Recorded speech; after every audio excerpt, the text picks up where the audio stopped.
किसी ने सच ही कहा है कि एक ना एक दिन झूठ का पर्दाफाश हो ही जाता है और इसी तरह अनन्या का झूठ भी पकड़ा गया था।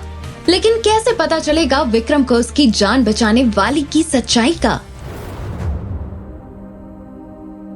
सरकार, एक बहुत ही जरूरी बात पता चली है। उस रात को जिस लड़की ने आपकी जान बचाई थी वो अनन्या नहीं थी। अनन्या ने झूठ बोला था सरकार। बेहतर होगा कि हम कार में चलकर बात करें। चरण की बात सुनकर आरोही हैरान थी। उसने देखा कि विक्रम चरण को लेकर अपनी कार में चला गया, पर वो अभी भी कार के बाहर खड़ी थी। इतने दिनों से अनन्या अगर विक्रम से झूठ बोल रही थी तो सच में उसकी जान किसने बचाई थी? आरोही ने खुद से कहा, वैसे भी कुछ दिनों के बाद हमारी शादी का कॉन्ट्रैक्ट खत्म हो जाएगा और फिर हम लोग अलग अलग हो जाएंगे। बेहतर होगा कि मैं इन मामलों से दूर ही रहूं। ये सब सोचकर आरोही वहां से जाने लगी। वो लड़की जिसने आपकी जान बचाई वो अनन्या मैडम हो ही नहीं सकती। आपके पास जो नेकलेस है, जो आपके मेंटोर सूर्यकांत जी ने उन्हें दिया था जिनसे वो प्यार करते थे, और उस लेडी ने वो नेकलेस अपनी बेटी को दी थी। सूर्यकांत जी वो नेकलेस उस लेडी को दे चुके थे। इसका मतलब है कि सुधा तो वो औरत बिल्कुल भी नहीं है, और फिर वो नेकलेस अनन्या का हो ही नहीं सकता। जब तक इस मामले का पूरा सच पता नहीं चल जाता, अनन्या को इस बात की भनक भी नहीं लगनी चाहिए, वरना फिर कोई नई चाल चलकर आरोही को नुकसान पहुंचाने की कोशिश करेगी। चरण ने विक्रम की बात मान ली। सरकार, आप आरोही मैडम को सच क्यों नहीं बता देते कि वो मैरिज कॉन्ट्रैक्ट झूठा है? आप उन्हें क्यों नहीं बता देते कि आप उनसे प्यार करते हैं? अब तो अनन्या मैडम का सच भी लगभग सामने आ चुका है। अभी नहीं, अभी सही समय नहीं है। विक्रम ने चरण को पूरी बात नहीं बताई, लेकिन वो अपने मन में सोच रहा था कि पता नहीं वो इस 100 दिनों तक बच भी पाएगा या नहीं। जब भी आरोही विक्रम से दूर जाती थी तो उसके दिल में हमेशा एक दर्द महसूस होता था। विक्रम ने कई बार डॉक्टर से भी चेक करवाया था, लेकिन रिपोर्ट में सब नॉर्मल आता था।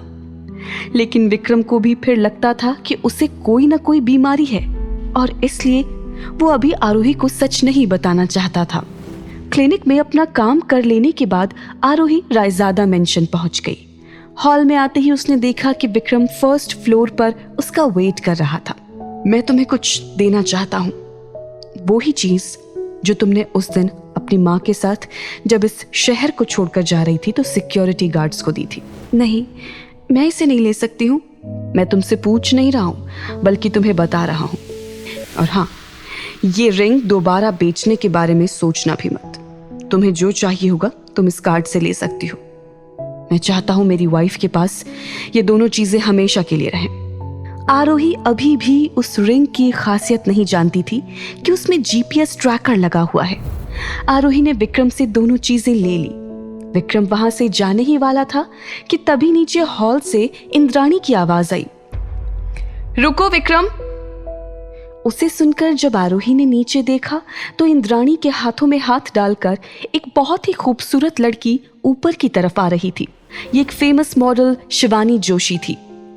इंद्राणी ऊपर आते हुए बोल रही थी, विक्रम अभी कहीं मत जाओ, देखो तुमसे मिलने कोई बहुत दूर से यहाँ आया है। तुम आज भी उतने ही हैंडसम हो। तुम तो बिल्कुल भी नहीं बदले। तो एक पल के लिए आरोही को लगा कि ये विक्रम की बहन तो नहीं है। हम दोनों बचपन से साथ हैं।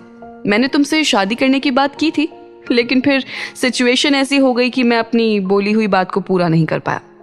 लेकिन जिस दिन मेरी शादी हुई थी उस दिन ही मैंने तुम्हें बोल दिया था कि अब मैं तुमसे कोई कांटेक्ट नहीं रखूंगा, इसलिए तुम यहाँ से जा सकती हो। मम्मी ने बताया था कि तुम्हारी तबीयत ठीक नहीं रहती, इसलिए जैसे ही मुझे टाइम मिला मैं तुमसे मिलने आ गई। तुम बोल रहे हो तो मैं वापस चली जाऊंगी। ये तुम कैसी बातें कर रहे हो बेटा? तुम्हारी शादी हो गई है, लेकिन शिवानी अभी भी मेरी बेटी जैसी ही है। लेकिन मैंने पहले ही बता दिया है कि हमारे बीच जो कुछ भी था सब खत्म हो गया है। इतना बोलते ही विक्रम वहां से अपने कमरे में चला गया। तुम तो जानती हो ना विक्रम को, वो ऐसा ही है। तुम बुरा मत मानो और जब तक चाहो यहाँ रुक सकती हो। आज तो मैं तुम्हें जाने नहीं दूंगी। इंद्राणी के बोलने पर शिवानी डिनर के लिए रुक गई। लो, बातों ही बातों में मैं तुम्हें विक्रम की वाइफ से मिलवाना भूल गई। ये आरोही है, विक्रम की वाइफ। वाकई मम्मी, आपने बहुत सुंदर बहू ढूंढी है। आरोही, तुम्हें भी मॉडलिंग का करियर ज्वाइन करना चाहिए। क्या तुम भी शादी के चक्कर में पड़ गई हो? ओके थैंक यू ना बोलकर आरोही अपनी माँ लता के कमरे में चली गई। उसने लता को खाना खिलाया और फिर दवाई देने के बाद उसे सुला दिया। आरोही डिनर के लिए बाहर आई तो उसने देखा कि इंद्राणी और शिवानी पहले से ही डाइनिंग टेबल पर बैठकर बातें करके हंस रही थी। शिवानी, आरोही और इंद्राणी टेबल पर विक्रम के आने का वेट कर रहे थे, लेकिन चरण ने कहा, सरकार ने कहा है कि वो कमरे में ही खाना खाएंगे।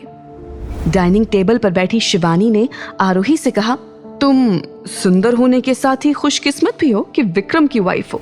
वैसे तुम्हें विक्रम के होते जरूरत तो नहीं पड़ेगी, लेकिन कभी भी मेरी हेल्प की जरूरत हो तो तुम बेझिझक मुझे बोल सकती हो।